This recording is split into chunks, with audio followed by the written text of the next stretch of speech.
Hi, everyone. Welcome to the webinar conducted jointly by Financial Mail and Open Secrets.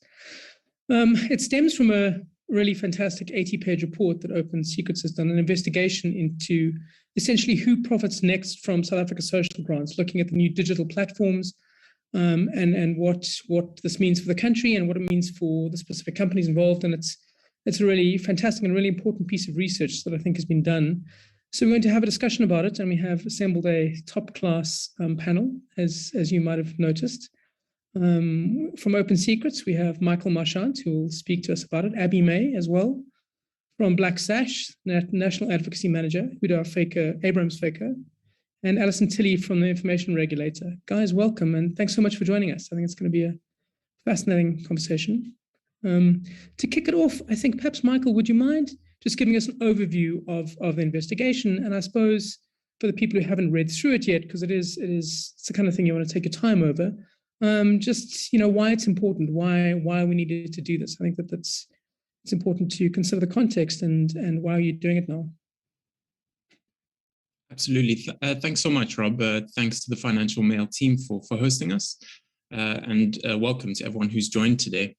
So by way of a little bit of background about how Open Secrets came to this investigation, it in fact stemmed from some discussions very early on in the COVID-19 pandemic with Black Sash, Huda and her colleagues there, around systems that were being set up very quickly and with not a huge amount of transparency about the companies that were managing that grant application system. And as a reminder to everyone, very soon after the COVID-19 pandemic hit South Africa very seriously, that 350 Rand social relief of distress grant was announced by the president in April last year. And by May, it was accepting applications. And so what we wanted to understand is we wanted to understand who they were, who are these people who are now becoming really central to the grant application process and handling a lot of information linked to that process. And so what we've tried to do in the report is we've tried to look at what's happening right now with a company called GovChat that is controlling the application process for the SRD grant, but has also started working with SASSA for other grants, trials for the disability grant and other things like that, fully automated systems. And we've tried to look at it through the lens of two things that we think show that this is really something we need to be concerned about and that we need to scrutinize. The first is South Africa's own experience with Net1 and CPS's control of the grant making process and of the social grants payment system. And what we think it shows is that there are very real risks of abuse when private actors who are operating fundamentally from a perspective of profit motive are controlling a system upon which millions of people are relying on to access the absolute bare necessities in South Africa, be that the social relief of distress grant or any other welfare grant that a South African receives. So that's the first thing. But then the other thing is that when we've started to look globally at the experience of countries that have handed over the reins, in a sense, of these digital public systems to private actors, we start to see that the risks are certainly not unique to South Africa. In fact, it's played out in many places around the world. We can speak in a little bit more detail to the systems in places such as India. And what we think it shows is we think that, number one, it shows that there are incredible profit opportunities for the companies that control these systems, and that holds risks for the system as a whole. But we also think that there are inherent risks when these things move too quickly and the threats are not properly considered. And that South Africa, and Huda could maybe speak to this in greater detail, but sometimes the promises of fully digital systems are oversold and some of the risks ignored. So we can get into all of those things in slightly more detail, but that's really why we set out to do this work. It impacts a huge number of people. And so we thought it was really pressing. I also think that given the experience we've had during COVID of tenders and contracts being given out under the radar and the clear abuses, you think of Digital Vibes and so many others that have happened, it's important to hold people to account and ask deeper questions and demand. The thing to me that struck me with your investigation was demanding greater transparency. So I think that's something we need to, specifically press for, is greater transparency when these things are done, government should be open and clear about what's happening and what's taking place. But Abby, can I ask, I mean, just as a question, it seems that, personal data, as you say in the investigation, is the new oil. It's the way in which companies are looking to create massive profits for themselves through what some people have described as surveillance capitalism. It's a new frontier for capitalism. What essentially do we mean when we talk about things like that? Is that a major concern? Thank you, Rob. Yes, the increased commodification of people's personal data currently finds us in a time that sees some of the most successful companies in history. I think one of the more incredible statistics that comes out of the report is that the combined market valuation of Apple, Amazon, Alphabet, which is Google's parent company, and Facebook equates to 75 trillion rand. To put that into perspective, the combined value of those 4 companies is equivalent to every one of South Africa's 60 million people receiving 1.25 million rand each. Those numbers are huge. And what is even more incredible is that only one of those 4 companies, Apple, actually provides a core material product like the Apple phones and laptops. The others largely generate their profits with services that are tied to the extraction, collection, and monetization of people's personal data. These technology companies make money through millions of users using their sites and generating data, which is then used for data analytical functions that may be potentially sold to interested third parties.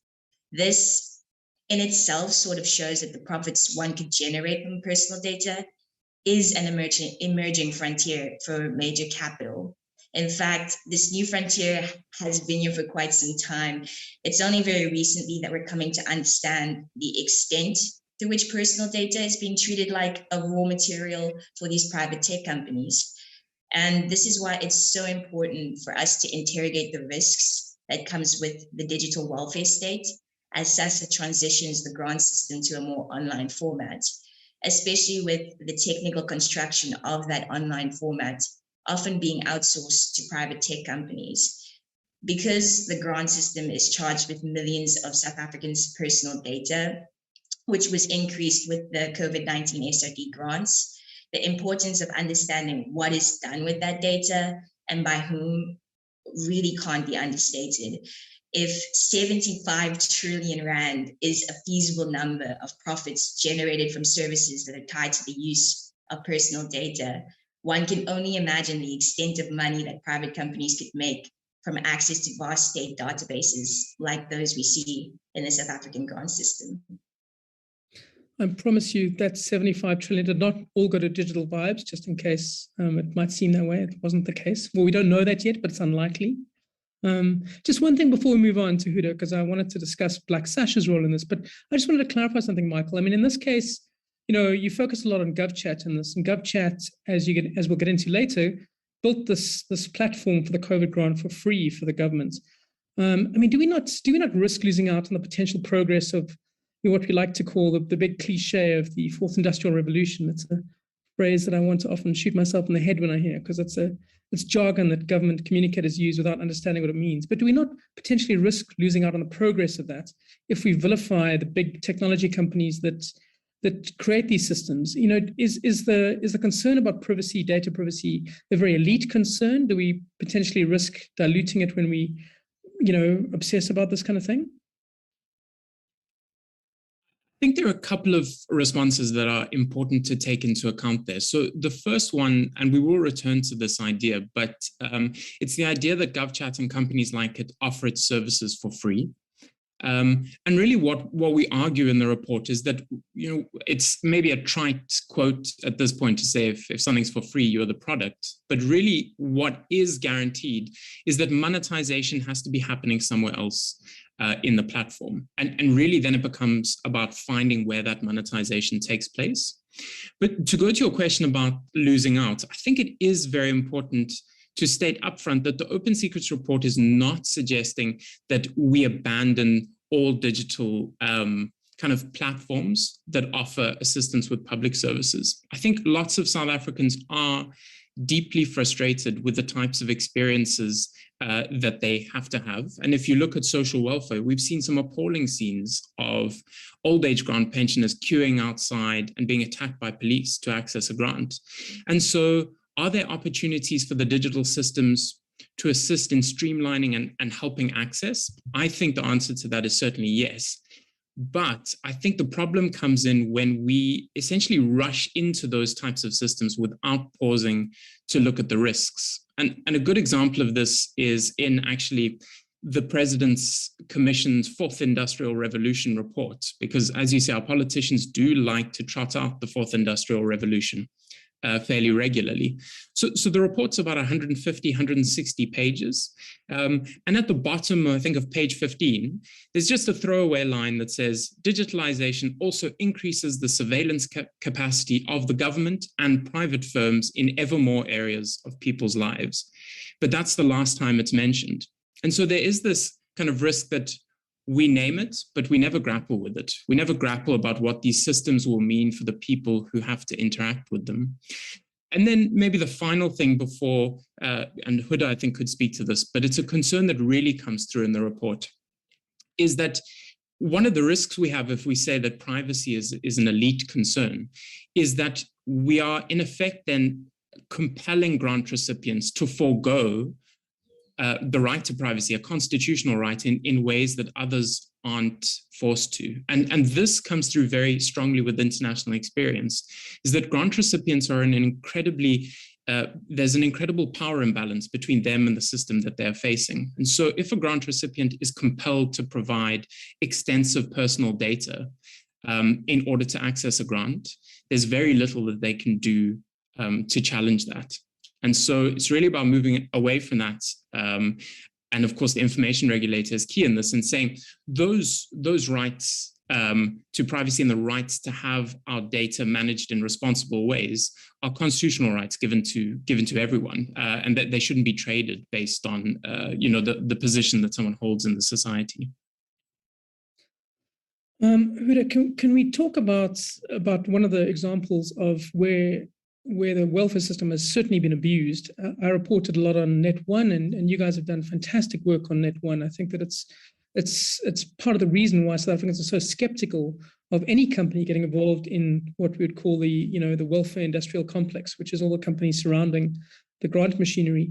It was a despicable story. I mean, the complete exploitation of grant beneficiaries for Net1's benefit, selling terrible microloans at ludicrous rates to these guys. And, in some of your reports, you talk about how there was instances where, 350 Rand child grant ended up with 26 cents at the end of it after deductions. It's a tale of violent abuse. So can I ask, the Open Secrets report looks at that, the Net1 example. What was the impact of Net1 and its subsidiary Cash Paymaster Services? And do we still see these effects today? I mean, it's obviously an important cautionary tale in this particular scenario. Thank you, Rob, and thank you for the opportunity. So obviously the impact of having a private service provider administer social grants resulted in what we know as the SASSA debacle, and which resulted in the Hands Off Our Grants campaign for Black Sash.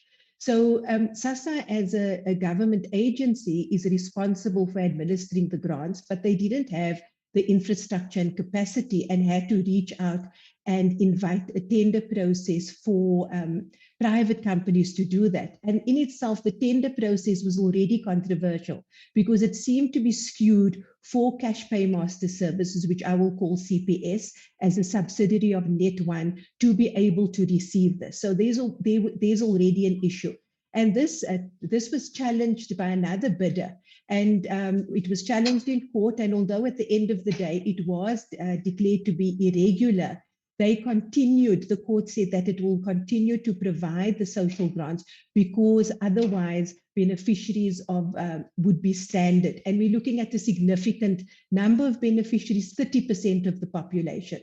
And what was very scary was the fact that the CPS and their parent company advanced this positive notion of banking the unbanked as a means of financial inclusion for the poor. But their business model clearly showed a profit incentive with expansion. And this came through clearly because you could see in the first wave, which tied in with the working in the social grant space, was that they would then use the infrastructure, the technology, to be able to administer grants through biometrics. And in this way, they then were able to amass a critical number of customers who would, and this way, once they've now received the customers through their contract with SASSA, they then were able then to use this infrastructure to provide the users with a wide array of financial products and services, and fees were charged for this in addition to the 10 billion that they were receiving for this 5-year contract. And this was clear. If I can just illustrate one example of Mrs. G, who was a pensioner in Makwasi, who didn't have a cell phone, but was having deductions for airtime. And this was just one illustration of millions of beneficiaries that were experiencing unlawful deductions from their account. They didn't consent to anything, and in the event where they did, because they were desperate for a loan, they were not given informed consent by explaining what the provisions of what they were signing up to. And SASSA had no oversight over these it was a SASSA account, but it was a branded Grindrod bank account, and they had no oversight over this. So the products that were sold was airtime, loans, funeral policies, and then also they entrenched their influence in the social grant space by introducing a bank account called the Easy Pay Everywhere account, which was similar to the SASSA Grindrod bank account, and then operated money line where you could then, where beneficiaries then experience deductions. And these deductions were executed through a debit order facility. And they then also illegally shared the grant beneficiaries' confidential biometric data collecting during this registration. And today, scarily, we still note the presence of Net1. Despite CPS being involuntary business rescue, saying that it's insolvent and that it was no longer, because it was no longer administering social grants. Now, the Easy Pay Everywhere as a bank account still exists, and there are beneficiaries that have this Easy Pay Everywhere bank account. Now, recently, very recently, as you can see, the implosion of the South African Post Office, which is presently administering social grant, and the shrinking footprint, where you saw recently even that they were announcing that 40 post offices were closing. Beneficiaries have had to spend more money to get money, paying for transport and banking costs to access their grants. Now, this is a perfect opportunity for an intervention to provide a service that is not being provided. So our regional office and community partners are reporting that more beneficiaries are now being vulnerable to EPE again, to this Easy Pay Everywhere card. Now, one way they do this is that they have mobile pay points placed at strategic points where there are no post office and also close to the SASSA offices. Beneficiaries then stand in the queues to use this system or the structure of the Easy Pay Everywhere, and then are then told to stand at the back of the queue and where the EPE card holders are given preference. So basically it's saying that rather change to an EPE bank account so that you can get good service and get access to your monies quickly. In fact, in many instances, beneficiaries have shared that they are told explicitly that in order to receive better treatment, they must change to an EPE card. So there's definitely a need to be concerned just in terms of what the SASSA crisis was about as a result of the Hands Off Our Grants campaign, but also going forward in terms of what the picture looks like and the landscape in terms of the administration of social grants and the role of digitization in the social grant space. I spoke to Net1 extensively this week, and they talked about how they're rehabilitating themselves and they're changing the culture and that sort of thing. And everyone's gone from the previous regime, but I think it's very clear under that previous regime, in terms of bad actors, they really were the Keanu Reeves of South Africa. They were pretty terrible. I suppose they made Keanu look like Meryl Streep in terms of bad actors. But I mean, I think that in this case as well, you guys have done a report looking at the grant experience, people's experience in applying for the COVID grant and the SRD grants. So what were those experiences, and what did you pick up from that was relevant and I suppose instructs our current thinking about us? So one of the social relief measures, like you mentioned, was the introduction of a COVID SRD grant for the unemployed. Now, key to this grant is the fact that it was an exclusively online system for you to apply for this grant. And what struck us was that when they announced that GovChat and SASSA had entered into a partnership to support this digitization of the COVID SRD grant, we immediately flagged it as an issue, especially because there was a technological intervention in social grants, and more so that one of the directors of GovChat had previously had links with Net1. So we are concerned. And so when we look at the consequences of digitization, where you argue for the advantages being efficiency and cost effectiveness, like you mentioned earlier, but in this case, it's at the expense of the beneficiaries whose personal information and the right to confidential data is compromised. And so when we have a look at the experience of beneficiaries trying to access this grant, which is exclusively online, it actually ends up being exclusionary by default for eligible grant beneficiaries to be able to access grant. Because the digital platform is in English only, there are cost implications to access the grant. You need to have the right tools. There's implications of costs of airtime and data. There's also data entry errors. And we identified that there is a need for face-to-face assistance because of the lack of technological education. And the verification process to be able to confirm that people are actually eligible for the grant is a big concern. As civil society, we're very concerned that they use databases that are outdated and which result in false rejections. The appeal process is flawed because it's only exclusively online. It doesn't give you an option to upload documents to mitigate appeal for consideration. And government says that the reason why it's exclusively online is because in the short space of time and the amount of, or the target audience or the target participants in terms of the 9.5 million that are currently receiving these grants, they didn't have the human capacity to do so. And they could only do it because of this digital process. But at whose expense? This is at the expense of beneficiaries where people are trying to look for a lifeline to survive, but are being excluded because it's exclusively online. So this is a concern, and Black Sash, as well as our partners, are pushing hard for access to both a digital and face-to-face system to be able to apply for this grants. And like Michael mentioned, it's not only the COVID SRD grant, but there is a transition by SASSA to innovate towards technology completely within the social assistance framework. And so this begs the question in terms of what impact will this have on beneficiaries in the long run to be able to access their grants.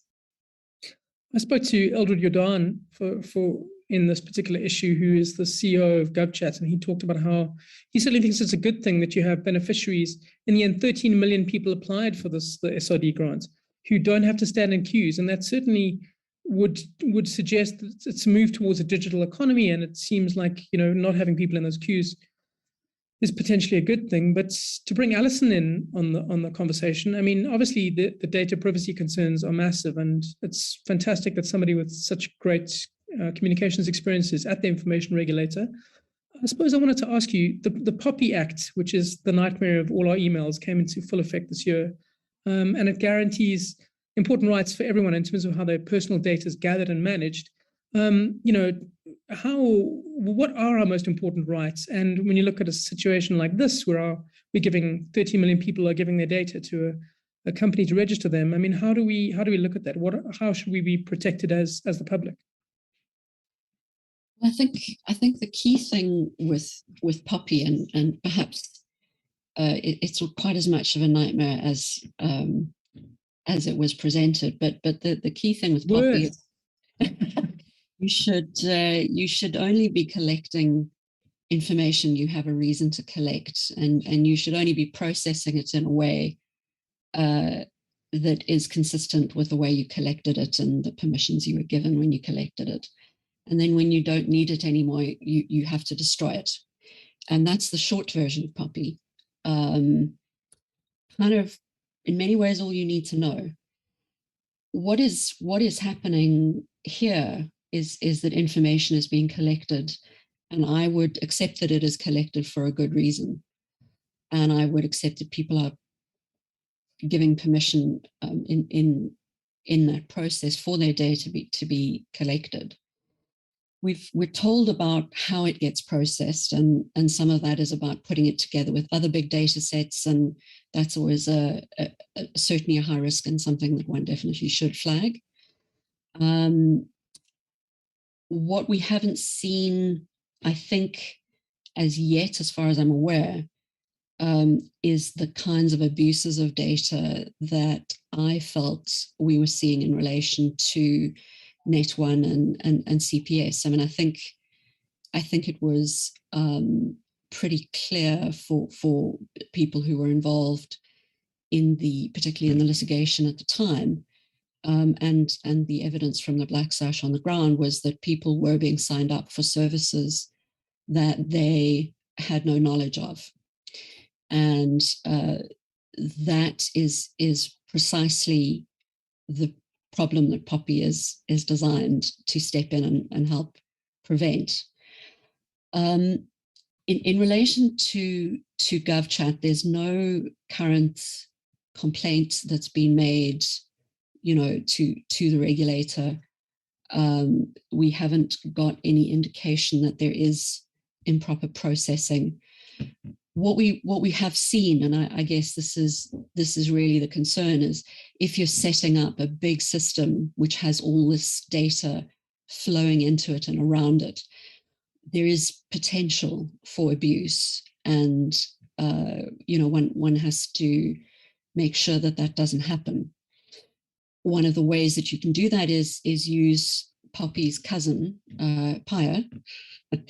And I think that's something that Open Secrets have been doing, and looking at what kinds of processing are going on, what information is being used, and then in terms of the company that gets that monetizes the information, how that money is made. I don't think there's a suggestion at this point that GovChat is currently monetizing the data. I think the question is, could they?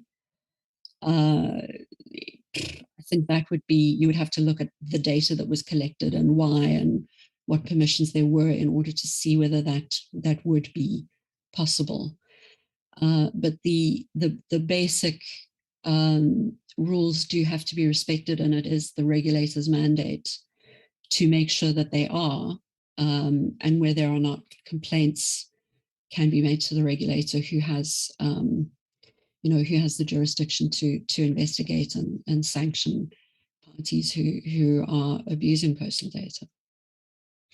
So in this case, you talked about Paya. What I thought was really fantastic is that in this case, Open Secrets actually requested from SASSA details of how GovChat got involved. And in this case, what they found is that there was no tender given for this.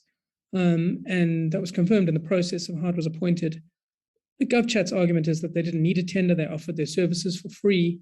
But I certainly think the one thing it does illustrate is that we need a far better transparency regime around this kind of thing. And I think that in the past, South Africans and government has been terrible with transparency of what happens. So I think that's one thing that you would agree with that. Oh, I think we have a terrible history of secrecy, which goes back deep into our past. We have a history of secrecy in the apartheid state, and we have a history of secrecy in the government in exile, the currently the majority party in exile, and other parties in exile. So I think it's a perfect storm, right? You put everybody in the room, and everybody agrees that secrecy is the thing that keeps you safe.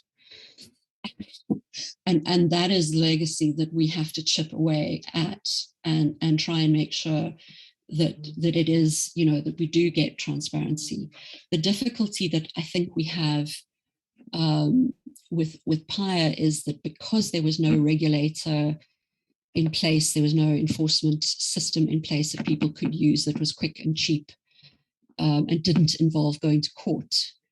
PI has very much become a stepchild of the system, and that the regulator now has the powers to order the release of records. I'm hoping that we'll see a lot more use of the regulator in order to ensure transparency and sometimes just negotiate it. You know, sometimes it really is just literally an official needs a phone call from somebody to say, you know, you actually have to release this.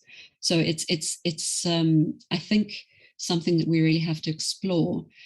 In the processing of personal information, you have the right to information about how your information is being processed. And you have the right to, for example, correct that. So where information is wrong, you know, that is something that you can bring a complaint about to the regulator and say, you know, the information is, you know, historically accurate, but not currently accurate, whatever the issue is. So I think there's a couple of things that we can do, which I would hope would avert another Net1. I would agree that, you know, we certainly, it would be just tragic if we had to go through litigation as we did over however many constitutional court cases and decisions it was. We really can't do that again, and I think we do have to be vigilant and make sure that we take steps and you know, ensure everybody's rights are upheld at every step. We all are thankful that we don't have to endure anymore Batubile Dlamini press conferences. I think that's fantastic. But you're right. I think it's about accountability and the fact that our officials don't seem to think that they're accountable for the decisions they make. We have a president who doesn't take questions after his family gatherings. I mean, that's not a sign of an accountable government. And I think that what you say is we must demand accountability. And that's what, I suppose that's why we have organizations like Open Secrets, to not have such a regime of secrecy. Michael, can I ask about, I mean, we've talked a lot about GovChat, and Alison just talked about how it works and the potential risks in the system. Now, it's clear that you didn't find any Net1 breaches, Net1 style breaches yet. It's more like flagging a potential risk here. But could you perhaps give us the lowdown on GovChat? I mean, they are now the official citizen engagement platform for the government, which means, you know, a lot of data is going through this, and it did so free without tender. So, yeah, I mean, was this peculiar to you? Did you find it particularly surprising that this happened this way? So, Rob, just first off, I think to say, just based on what Alison has just been saying, is that it is important to note that that's part of the reason we've released the report, is precisely to intervene in a process, to shine a light on it before we get to a possible Net1. And that really is, I think we're quite clear in the report that we're not making the allegation that GovChat has done something yet similar to Net1, but that the risks are there. And also just to say that we have officially, as of I think about an hour and a half ago, submitted the report and the offer of all evidence to the information regulator, you know, in the hope that they will consider it and potentially use it to kind of identify the risks and keep a watchful eye over the system. In terms of why we found it curious, and this really returns to this issue of it being offered for free, is that you do raise something that we ourselves are deeply uncomfortable about, is that GovChat offered the service for free, and to our understanding are still offering the entire service to SASSA for free, including for all the disability grant, trial processes, and a whole range of others. The question I think it does beg is that when they do decide that government eventually has to pay for this, I mean, is SASSA and DSD going to go out for tender and then tell them after they've built the entire thing that they're going to go with a different service provider? It does seem deeply unlikely. And so that's one of the risks here, I think, is that they've come into the system without a tender process because they've offered the service for free. And yet they're very quickly, as Huda says, seem to have positioned themselves as SASSA's partner of choice to build kind of the whole thing. And because they are the official citizen engagement platform for South Africa, they are then holding not just the social grants data, but they're also holding the personal data of millions of other South Africans who use them, for example, to find out who their local government official is, to find where a COVID test site is, things like that. And so we know from their privacy policy that they automatically collect geolocation data, data about our devices, where we are, and a whole range of other basic biometric information. And obviously for the social grants, they collect a whole host more. But maybe one of the most, I suppose, pressing issues that comes out from our investigation into GovChat is that GovChat and Aldro Jordan as CEO often speak about how, based on their intention, we won't have another Net1 because they are in this to provide a service to government that is essentially helpful, and they use the fact that they haven't charged to support the assertion, right, that they're in it for that. But what our investigation shows is that it's not entirely up to them, because their major investor, the company that holds a 35% stake, is a JSE-listed company called Capital Appreciation, CAPREC, which holds 3 major subsidiaries, including Synthesis, which actually built the technology that GovChat paid for to build the grant system. And the CAPREC stable, first of all, is primarily interested in financial technology and for-profit sales to the financial sector. That's the first thing. And it has made very clear in all of its annual financial statements and its notes to its shareholders that it intends to monetize GovChat's system. And I thought it was really, really telling, Robin, in an interview with you that you've included in your article, is that the CEO of Capital Appreciation has said that GovChat could evolve to a mechanism of grant distribution, and payments is very much in CAPREC's DNA. We have a payments division, we have a software division. Now, that does seem to start moving us much closer to the risks we saw with Net1. Hood has spoken to this, but Net1 and CPS were able to extract such profit from the system by virtue of the fact that they controlled the payments distribution from beginning to end. That is how they were able to secure payments on the loans, often with unlawful or deductions without people's consent. And so what CAPREC seemed to be saying here is one of their options for the future would be for GovChat to control the payments distribution and to use that to profit. So that's the one red flag. But then the other red flag, of course, is just how the data itself can be sold in various ways for profit. As Abby said, it's obviously a huge market now. When we interviewed Aldro Jordan on this, he spoke about how he thinks Facebook is making what he calls a data play in the South African market, precisely to obtain these types of contracts with government. And it's actually very interesting to note that GovChat and Facebook are currently before the Competition Tribunal in South Africa, precisely because they see themselves as key competitors to providing digital services to the state to provide these kinds of services. And that is obviously explicitly an admission that they are competing in a for-profit market. And so this idea that, well, everything's being provided for free, but you're simultaneously in a competition dispute with a company, Facebook, that is renowned for abuse of data around the world. It is being fined left, right, and center right now. And every day we get more information about how Facebook or Meta, as it now is known, abuses data. And so what GovChat is saying is that they fundamentally see the risks of that kind of actor controlling the system, but we need to trust them that they will do it better. And really, I mean, you've said it, and I think we make the point strongly in the report, is that that's not enough for South Africans. It's not enough for us to sit back and say, well, it's probably a better actor this time, and therefore things will be okay.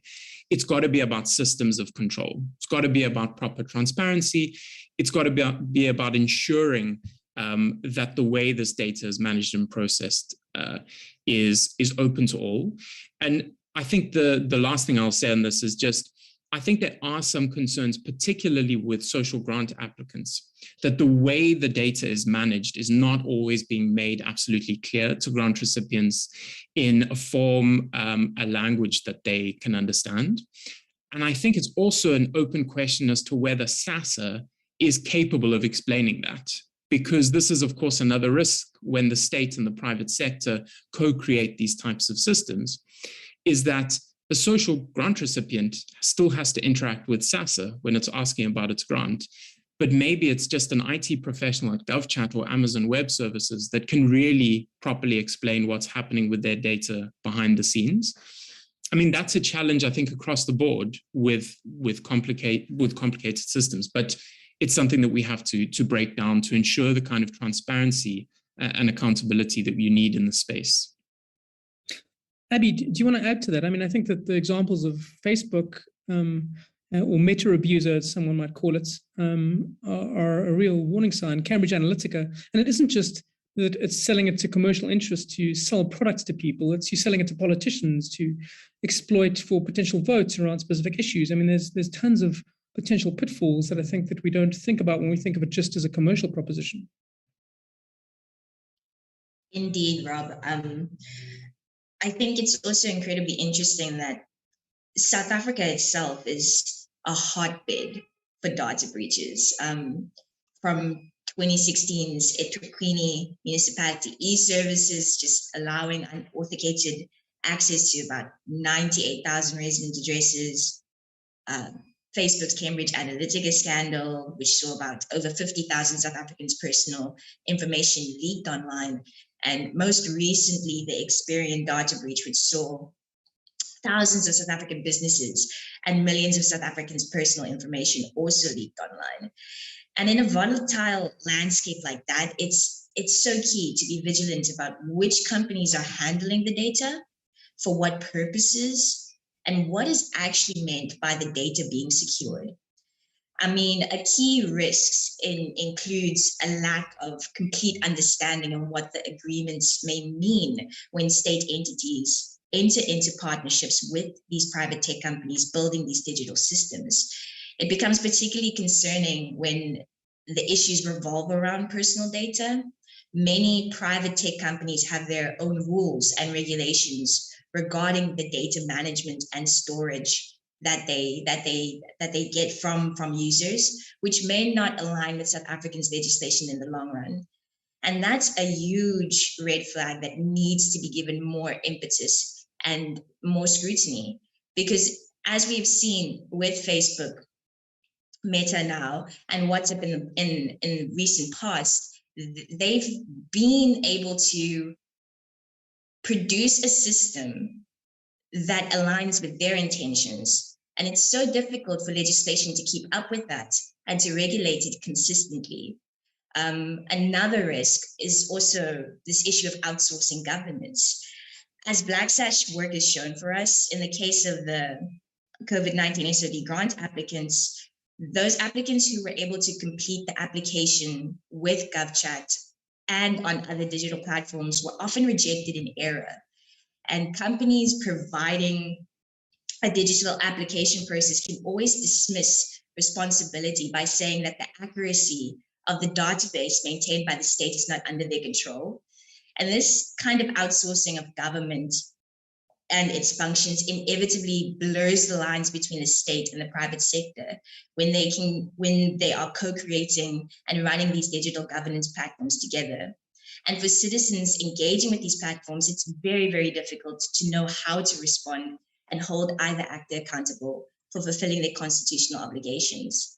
And I second Michael's point in terms of this idea of informed consent. It's one thing to say that data subjects have responsibility and have the privilege to say that they can provide consent to these services. But what does it mean to actually understand what that consent means? And what does it mean for it to be informed? This is incredibly important issues, and the risks are there and they're growing. That's something we'll come to in the questions, because I think it's an important point. And guys, yeah, that's something I should remind you all. Please post questions to us. We will get them answered as much as best we can. Huda, I just want to ask about something that Abby was saying, talking about the private sector getting involved. It's clear that our government needs assistance from the private sector. Clearly, there have been many instances where it just can't do the job properly. The fact that our municipalities are an utter complete mess is an indication of that. But, I mean, people want the private sector involved, but then the incentive for the private sector is often entirely different from the government. I mean, how do you reconcile those two, given the horror stories that you guys have seen?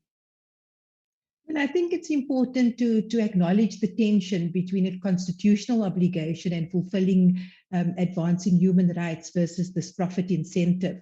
So through our litigation process, the court highlighted the fact that because a private entity was fulfilling a state obligation, it had to comply with the rule and not be for profit. So, and that is a difficult road to navigate, because at the end of the day, they will want profit. And so even now, there is sort of litigation now where the CPS has to report the profit that they made. But there's just a whole lot of challenges with that. As I said, they applied for business rescue, and also in terms of being transparent, to show and share their financial statements to make that assessment whether profit had been made in the context of fulfilling this constitutional obligation. So it's a difficult road to navigate. Alison, to put you on the spot again, if you don't mind. I mean, Abby talked a lot about Facebook and WhatsApp, but the regulators made pretty bold statements about its intention to intervene to make sure that Facebook and things like WhatsApp comply with POPI, especially sharing data. And its record is pretty abysmal on this. I think it was fined in September something like 4 billion, equivalent to 4 billion rand for not doing that. I think it was perhaps by Ireland. So what have you actually done? What steps have you taken to hold the big global players like Facebook and WhatsApp to account? Well, I think WhatsApp is the current target of our attention. As you'll know, WhatsApp announced an update on their policies involving WhatsApp users outside of the region of the GDPR, the General Data Protection Regulation, which operates throughout the EU.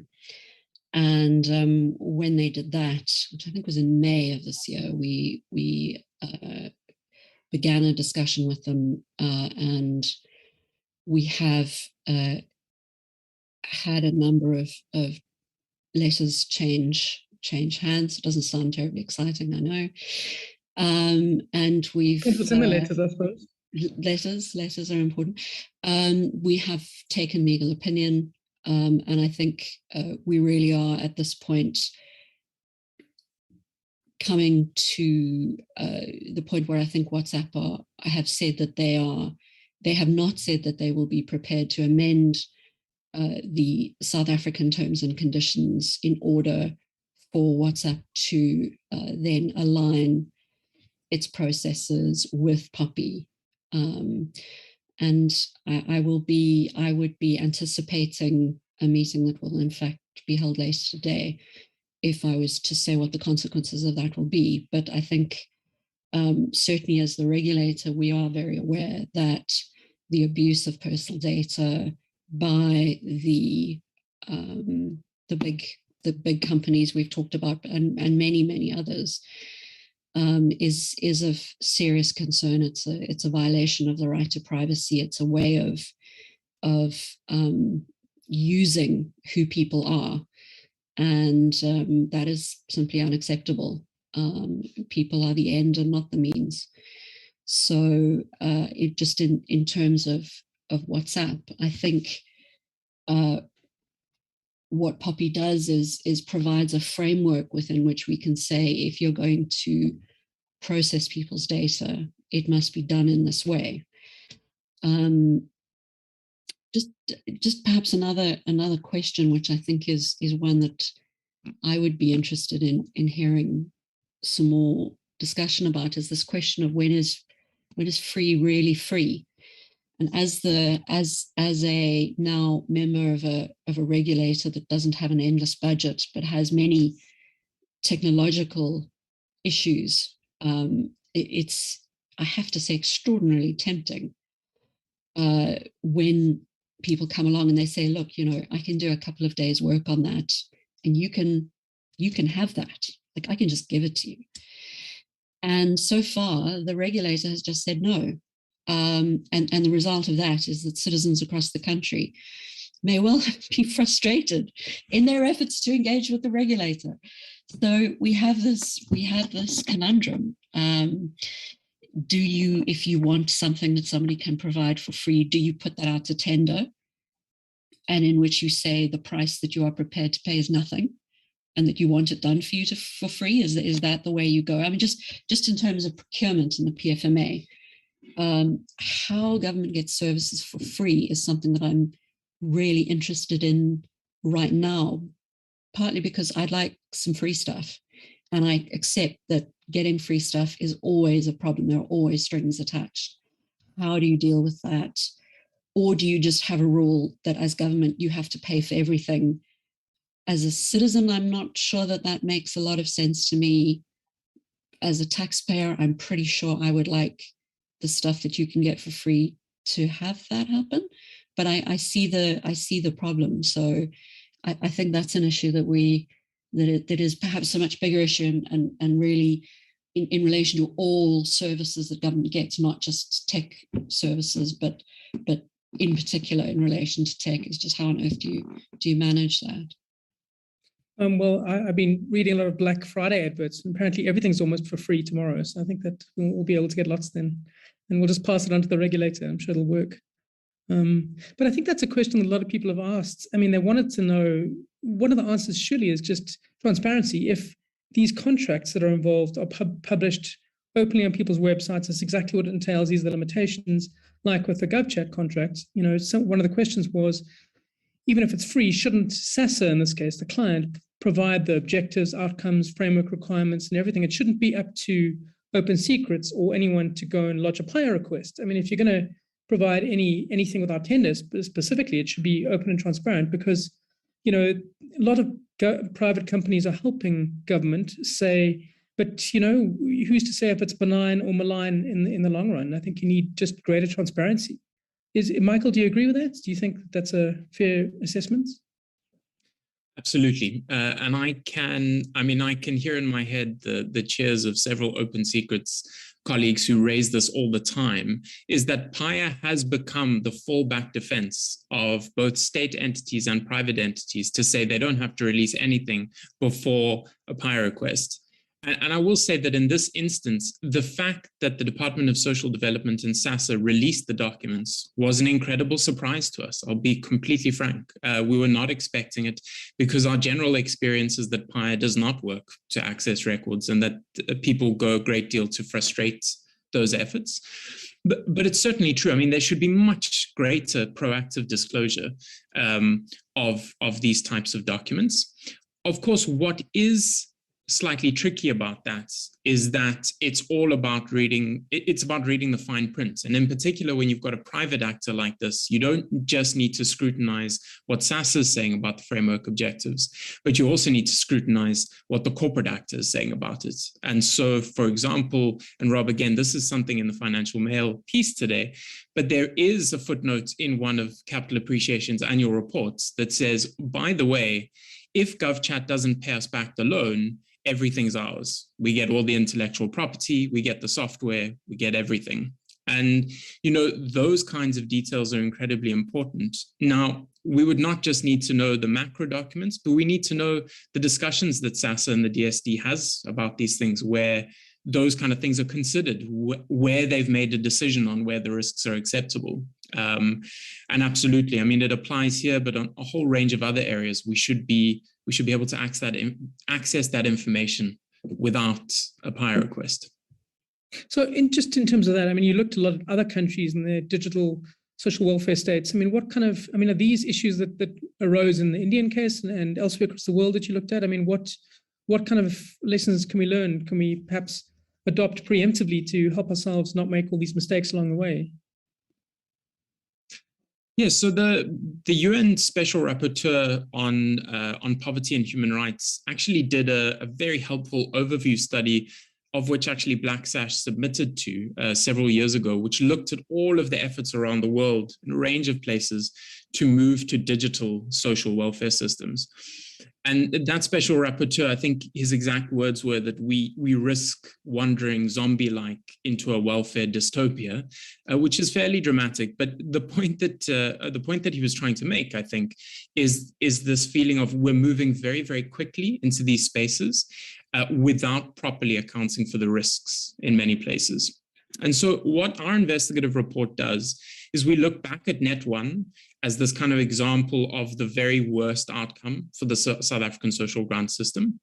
We look at what's happening with GovChat now, and we try to say, there are some real red flags here. We need to watch this very closely. And then we look at the Indian Aadhaar system as what we are saying is one potential outcome if the South African state, together with these actors, kind of really progress down the line of a very extensive biometric social welfare and other systems.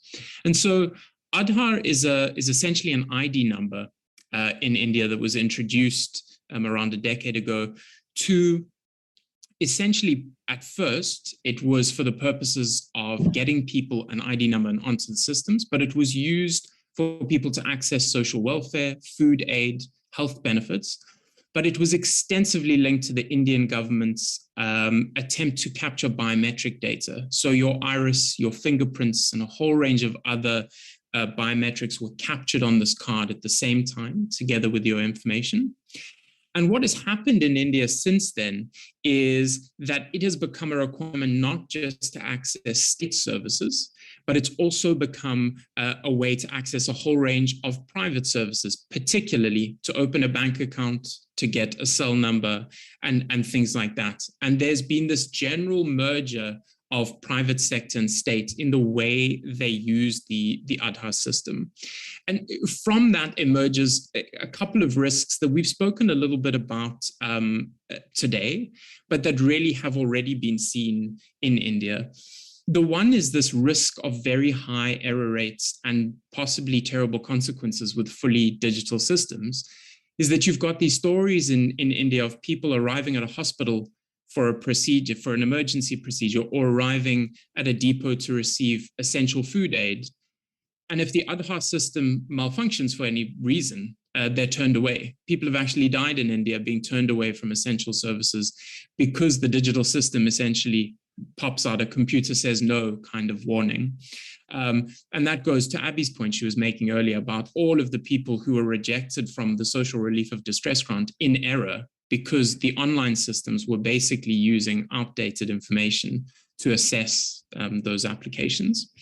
But the other thing, and this I think is a real risk in a place like South Africa, is that all of the government officials and actors who set up Aadhaar have subsequently set up a range of private companies that now own all the lucrative contracts if you need to work with the Aadhaar system for any reason. And they're making an absolute mint out of it. So if you need to use the Aadhaar system to do background checks, you need to go to a well-connected company that can plug into the Aadhaar system, because that's now the system that holds all the information. And you've seen this proliferation of companies that have built up around purely making profit from working with the data. And then finally, and this is something else that I think should set off alarm bells in a place like South Africa, given what Abby's said about our data breaches, is that Indian journalists have shown that despite the Aadhaar system saying that the data is secure, you can buy the information on several websites in India. Most of the Aadhaar numbers and personal data linked to it has already been breached and leaked. And there seems to be a burgeoning black market for the trade in data and analytics that is very easily used to identify people. And that's obviously not just a breach in terms of your rights around privacy, but it also raises that question, I think, that you raised, Rob, around securitization and surveillance, about how states and political parties might be able to access this kind of data and use it for nefarious means. And so really, when we look at India, we have this kind of laundry list of concerns that we think are things that we need to look out for in our own future. This doesn't implicate GovChat, but the South African government has indicated recently that it wants to start extracting much more biometric information from South Africans at birth, photographs of faces, iris recognition, all of those kinds of things, to build up a more detailed profile of all of us linked to a number. And if you combine that with a kind of private sector control, I think that India provides a real window into the risks down the line, depending on how that's managed, and again, how transparent it is. Sounds like the very definition of crony capitalism in India. It sounds like that's the template for abuse. To segue to something a little different, but related to the topic, Huda, I mean, the Black Sash is spearheading a campaign for the introduction of a basic income grant. And there are quite a few questions about grants in general. I mean, you know, one from Roy said, can Treasury sustain the huge grants paid to various beneficiaries given the tax base? And how do grant recipients in South Africa compare to other African countries and other emerging countries? I suppose that's one element of it, if you could touch on that maybe, but also I suppose the issue is that, you know, is South Africa complying with its legal obligations in terms of the right to social welfare? You know, we have a state where 44% of people at the extended definition, you know, can't get work, who want work. I mean, it's nothing less than an absolute crisis. I think you're on mute. Yeah, I had to do a webinar where I said, I think you're on mute. I'm sorry about that. I was going to have to do it if he wasn't on mute just now. So, sure. So look, the World Bank, in their recent review of the social assistance framework in South Africa, recognized that we have one of the most advanced social assistance frameworks in the world. And 30%, a third of the population of South Africa receives social grants. But that's not surprising in the context of our triple challenges of unemployment, poverty, and inequality that we experience. And you've just spoken now to the fact that 44% of the population is unemployed. And so when we look at social grants, and they said the World Bank reiterated that it is sustainable, the current social assistance framework for the next couple of years to be able for it to be financed. However, the question that comes to fore is the fact that what are we going to do about the current unemployment? At the moment, there is economic recovery plans with job creation, but that has been, we can't hold our breath for that because there has been promises of unemployment, of employment opportunities before COVID, and now it's even worse. So I think it will still take longer to provide opportunities and create and for there to be job creation. So what would the answer be? And Black Sash has been strongly advocating for a grant for the unemployed. And so there's a lot to be done in terms of fulfilling its constitutional obligation. The state has, in some form or another, been discussing this notion of an income support grant, alternatively a basic income grant, for over 25 years, but there has been no formal policy in place. However, the pandemic has definitely provided a catalyst for the reconsideration of a basic income grant and acknowledged the vulnerability of the unemployed with the introduction of the SRD grant, which we have spoken about. And so the question now is that we need to advance and make this temporary grant permanent as we work towards a universal basic income grant. But there is a need for improvement as we ask for an extension, just in terms of the amount that the grant is, as well as also to address the administrative challenges. And so when we look at what the state obligation is, that there is an obligation on the state to provide for those who cannot provide for themselves and support themselves in terms of our constitution.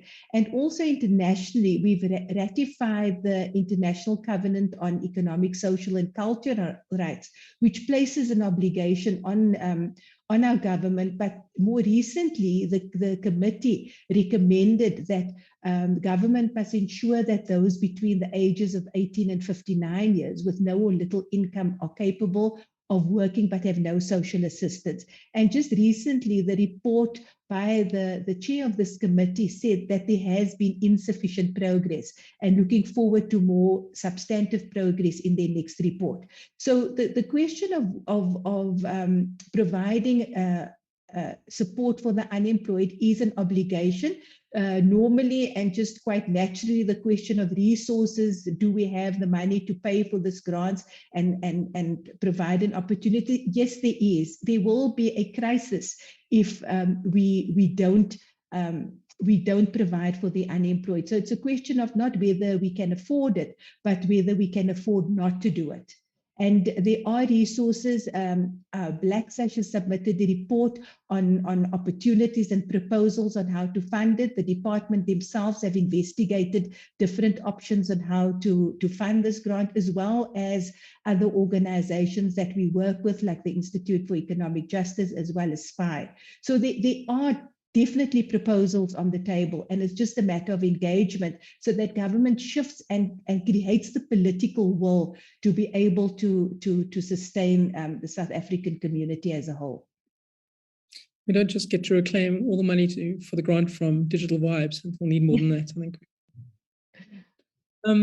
Abby, I mean, what Huda was describing is essentially just, we have a massive welfare state that has grown up because we need it. And in this environment, it's turning into a digital welfare state, considering where we are in terms of COVID. I mean, your report today talks a lot about that and the potential risks of that going forward. So what are the steps, what are the concrete steps we can take to mitigate those risks, I suppose? I mean, that's the key message that comes out of the report, is what we need to do to mitigate all these risks that we've spoken about throughout this webinar. Indeed, it's undeniable that the digitalization of the grant system is going to occur. And the best way forward is to ensure that there is as little risk involved with that process as possible. One of the key step forwards for that is to ensure that grant applicants, grant recipients, and beneficiaries and so forth actually do have access to the technological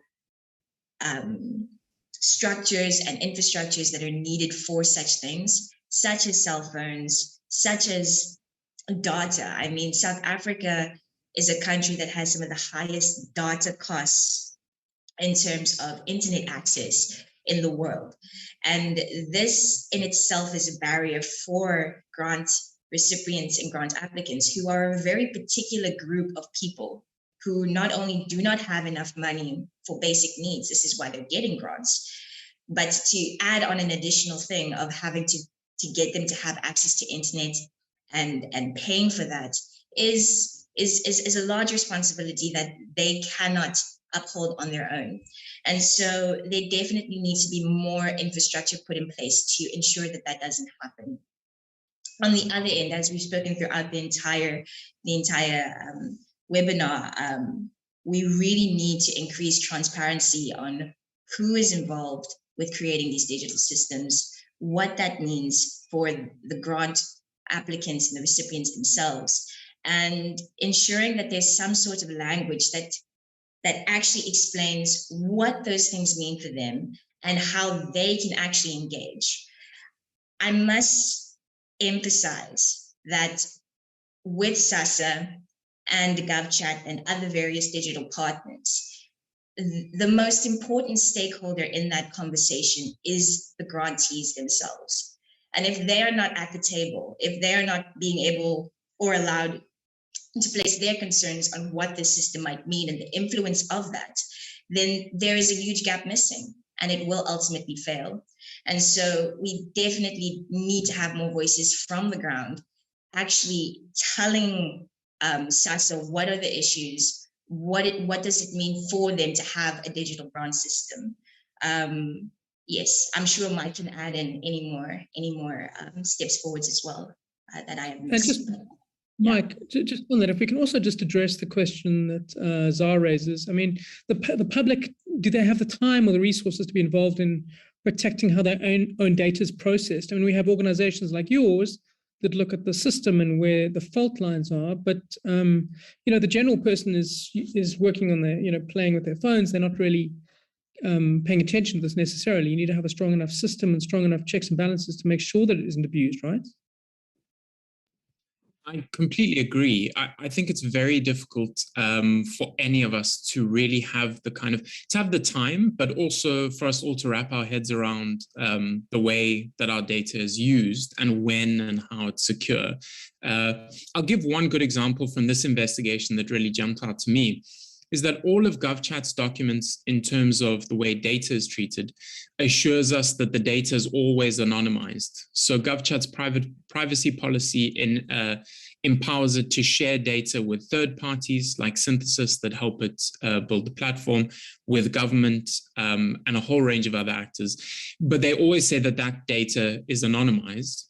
And yet, you know, I wasn't aware of this before this investigation, but when we kind of dug down into it, we find studies from, for example, the Imperial College in London that did a study that found that 99.8% of all, this was a study on America, of all people in anonymized data sets could almost immediately be re-identified by any third party that could access the data sets. And that's because we put out so much of our data every day into different places. But I think to expect each and every person to understand, first of all, those risks and then be able to manage it, I agree. I just don't think it's possible, which is why you need more transparency, but you also need a regulator to really be on top of these things, to be monitoring them, and to be holding those private actors to account for how the data is managed. The one thing I would maybe add to that, just on the front of recommendations, and to pick up on what Alison was saying, is that one of our central recommendations is that the information regulator needs to be empowered to do the kind of extensive job that it needs to do. You know, there have been several times over the last few years where members of the information regulator have had to go out publicly and say, the state is not giving us enough money to do the kind of job that we need to do. And this is not a small job. If we're transitioning to this kind of data economy where the majority of value in the private sector is being derived from how people manage data, the information regulator is going to need the resources and the will, obviously, but the resources to kind of impose itself on that space. And in this regard, a very good example is, we've spoken about this at Open Secrets, but the South African Information Technology Agency, SETA, I think gets about 7 or 8 billion rand in the budget to be able to, in part, provide the kind of digital and other services to the state. I mean, what's happening with that money? There is money in the public sector that's been poured to an agency like that to be able to assist government and all sorts of bodies to have the kind of systems that they need to do their work. And yet we've got a case here where entities are having to completely bypass that to go to an actor like GovChat. That seems problematic. I mean, you know, we need to empower that. And if that money is being completely wasted there, then it needs to be diverted to agencies so that they can procure the systems they need to do their jobs. You know, it should be the bare minimum of the public sector. Alison, perhaps the last question we have here is talks about, I mean, you talked about WhatsApp having different set of standards that apply to them, they think, and how they shouldn't have to comply with South Africa's own rules. I mean, that I suppose arbitrage between different systems of rules that apply is a problem for you, I'm sure. So is there any, you know, is anyone generating a set of digital ethical deadlines on data? System, but it's certainly far preferable to many jurisdictions, and something that we argue could be an international standard. Best practice seems to be a good standard to go with. I think that what we're also looking for, and it's perhaps less an issue of regulation, but more a tech issue, is that you're looking for privacy by design. You're looking for systems that make sure private information is automatically private, and that you don't ask individual citizens or people, you know, going about their normal daily business to try and figure out how to make their information private. That is well beyond most of us. We need to be able to pick up our devices and have privacy baked in. And I think that's one of the key things that we'd be looking for going forward. Just a note on the proactive release of information is one of the things that PIA deals with very briefly in a very small kind of throwaway section. And PIA was really, you know, written in the days of the photocopier. It hasn't been updated. There is a great deal of work to do around making sure that information is proactively released. And I think that's something that the regulator will be looking to next year. Certainly, there's none of this year left, but looking to next year in order to say can the legislative framework be improved so that information is made available before you ask for it, rather than only as a demand-driven system. So I think that's something that we're particularly interested in going forward. That would be fantastic. And there are still a few weeks left. There's free Black Friday tomorrow, so we can all get all the things we want, right? Guys, Michael, you have some thoughts on that? Just wanted to add that Alison's point and your question about the region is really important. And there's a regional element here which we haven't spoken about in detail, but the fact that by GovChat's account, they are using South Africa essentially as a way to access other countries in Africa. So they said that they've built this system for free in South Africa as a running trial showcase of what they can do, and that they already have contracts lined up in places like Ghana, Nigeria, and potentially Zimbabwe.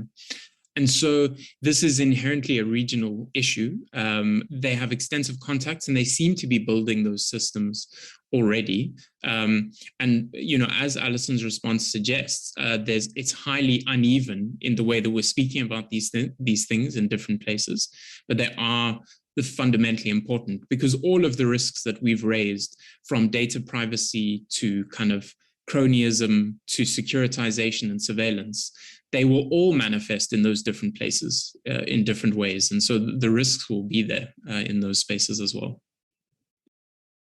That's a very important point. Guys, I think it's probably about time to wrap up. I want to say to everyone, thank you so much for being here. It was a fantastic discussion. And please go and read the full Open Secrets report where they talk about the fantastic work that Black Sash did. I think it was actually without Black Sash, the Net1 story wouldn't have been told the way it was. And I think that the complete abuse of a company completely abusing grant recipients wouldn't have come out. So, I mean, it completely captures that. And I think that's fantastic. And they talk about the dangers and the risks of this particular case. And I think it's a report that will come to value even more as time goes on. So guys, please go read it. It's 80 pages, but it's a lot more fun than most other things you'll get to read this week. So thank you very much, everyone, for being here. Thanks for watching it. And I'm sure we'll have this video to download afterwards. And guys, thanks so much for being part of this.